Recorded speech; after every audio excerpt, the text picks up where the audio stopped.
Nagkasunog na naman sa Isla Puting Bato sa Tondo, Maynila kanina madaling araw. 70 pamilya ang apektado. Live mula sa Maynila, may unang balita si James Agustin. James!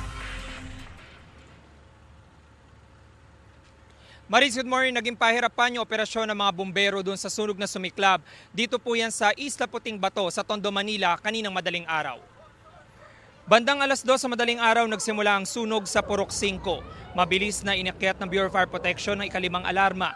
Halos 60 fire truck ang rumisponde. Sunod-sunod ang dating ng mga bumbero.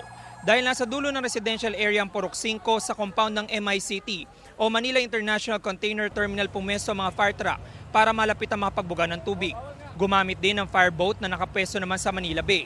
Ang ibang residente tumulong sa pag-apula ng apoy gamit ang mga balde at lumang refrigerator na nilagyan ng tubig. Binutas din nila ang pader sa pagitan ng residential area at MICT para makalikas sa mga residente. Alas 4:14 ng umaga na maapula ang sunog. Ayon sa Manila Fire District, 30 bahay ang natupok. 70 pamilyang naapektuhan, nakatumbas ng 270 individual. Isa raw sa tinitingnan posibleng sanhi ng apoy ay nag-overheat na appliances pero susuriin pa raw itong mabuti ng BFP.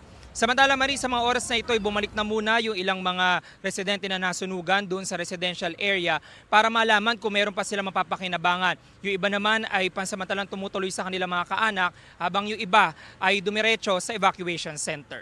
Yan muna yung latest mula rito sa Tondo, Maynila. Ako po si James Agustin para sa GMA Integrated News.